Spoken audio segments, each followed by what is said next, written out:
Oh, we've all been there before. Up 3 in Madden or college football, feeling very confident. You're 20-28 already, and you've thrown 3 passing touchdowns. We are putting on an absolute clinic with a stacked team against a heavy favorite in enemy territory. Your chains won't stop moving. You're winning time of possession, as well as going 9 for 11 on 3rd down. You are winning. Putting it in the snow is just the cherry on top. What now?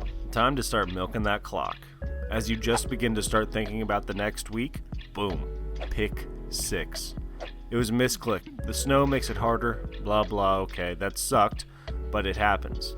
Joe Burrow is a franchise QB, while I play video games and make YouTube videos. I and a lot of other people have faith in him.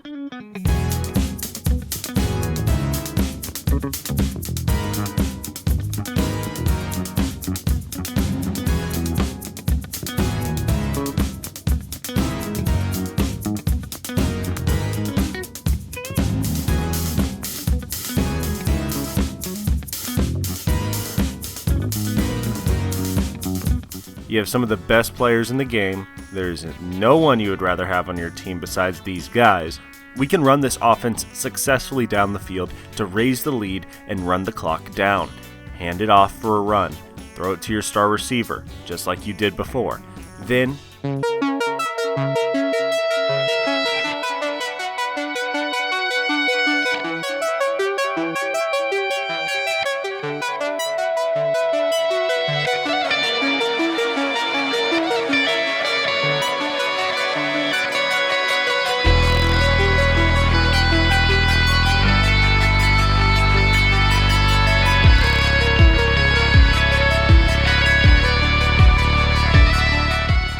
in a moment of pure RNG, your number gets called, and the defense pulls up another interception. In less than 3 minutes, it is all collapsed. Everything that this team had built up for a game is gone. That is exactly how the Bengals lost to the Bills in Week 14. From then on, the Bengals would allow the Bills to score again. Oh wait, never mind. It was called back.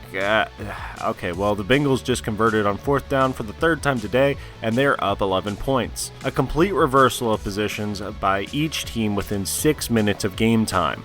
10% of the total game. And it was the ultimate decider. The goldfish optimist in me believed that we had a shot here. Gesicki stepped up in this game. On a team that has a committee of tight ends, I am always impressed by each of their individual talents. T putting on an absolute show. For the day that Jamar would reach 1,000 yards in the season, T would have a heck of a game against the Bills. The failed 2-pointer should have been the end of my hope, but no. I was left to bleed and suffer watching this game and still believing that we could win. And now the defense has to come out again. Josh Allen has killed us all game, but boom, we get to him with a big blitz and bring him down. Allen on 3rd and 15. We just have to force this punt, and we still have a chance. Then the most predictable of Josh Allen plays comes along. Al Golden is trying to Costanza himself out of a job. How are we not able to prepare for this?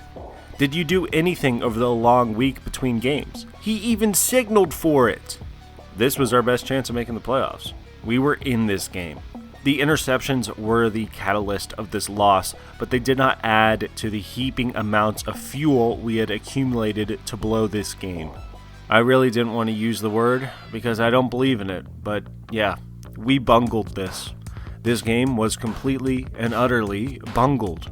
We allowed 21 unanswered points within 6 minutes of game time in the last 10 minutes of the game, and then at the very end, we bungled it a little bit more. A bungle of a game by a bungle of a team. I love the guys on this team, but oh my god, that was bad. The defense in the first half looked better than I thought it would, being able to hold the Bills to only 11 points. The second half was better than it could have been. That Bills fumble could have just been more and more points on the board. This game is over though, and it's on to next week, because we still inexplicably have a shot at the playoffs. Not a very good shot, mind you. Definitely a shot that would have been better had we beaten the Bills, but also a shot that would have been better had we beaten the Jets. That shot is still to win the AFC North. Why is that? Well, it's because we belong in the worst division in football. We are back down to a 2% chance. If they win, it goes up, but then we have to count on the Bengals winning. At the rate it's going on the defensive side of the ball, it'll be tough to feel confident in that. I feel bad for Joe. I watched his press conference after the game, and the man's going through it. It's part of the game, an every given Sunday kind of thing. He hadn't thrown an interception in an NFL game since January 4th of this year. The Bengals have decisions to make about the future. They have decisions to make about this team. Play calling should be questioned. How the team will look next year needs to be questioned too. But all of that is far in the future. For now, I'm just going to enjoy some of the other games that were played out this week.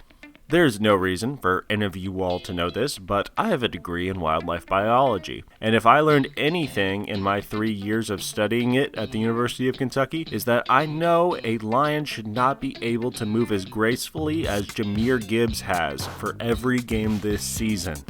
He is 4th in the team's receiving yards, already having over 1,500 total yards, and it's crazy he's only 2nd in Offensive Player of the Year odds. Bengals fans should be lucky we have a good offense. Atlanta is just the Bengals with half the quality of offense. I'm happy Rashid Shaheed is able to get his number called and brought to a very competent system. I am constantly being impressed with Seattle so far this regular season. That defense is legit and JSN is a monster. There was also just a ton of Seahawks fans in Atlanta for this game. You could hear them over the announcers at some points. We've got to consider that we could get beaten by the Dolphins later this season. They play in Pittsburgh this week, and while I usually expect Tua to freeze over, who knows? The Dolphins have only gotten better later in the season, winning 5 of their last 6. Looking around into each of the divisions this year, it's insane how the standings are looking. The Lions are 3rd in the NFC North with a 90-plus point differential. The Seahawks have a plus 161 and are still behind the Rams, who have an afternoon game against the Lions next week. That will be a fireworks show. Another expected fireworks show that I hope is a slaughter is the Bills-Pats game this Sunday morning. The AFC South is going to be weirder than ever. The Jags are at 9 wins, and I can see them easily grabbing 2 more in their last 4 games, but the Texans are right behind them. Low-key, another interesting matchup is Jacoby Brissett throwing for the Cardinals this week against the Texans. Brissett is 18th in passing as of writing this video and has played 3 games less than the next highest passer. I would like to see him continue his production. Baker Mayfield and the Bucs get upset at home, but their destiny is absolutely in their own control. They've got 3 divisional matchups within their last 4 games. 2 of those are against the Panthers, who they are tied with in wins overall and in the division.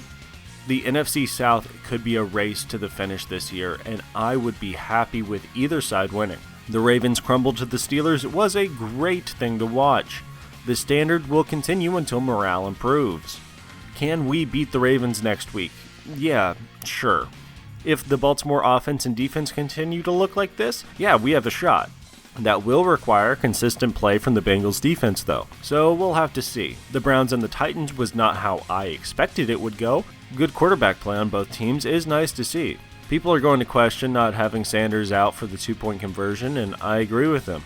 That game eliminated the Browns, and they're not the only ones this week. The Commanders, Vikings, Falcons, and Jets joined them as the NFL prepares to close out the season. A lot of interesting things will be happening this season, so stay tuned here at Big Lex and subscribe below. Leave a comment as well as a like, and I will see you next week.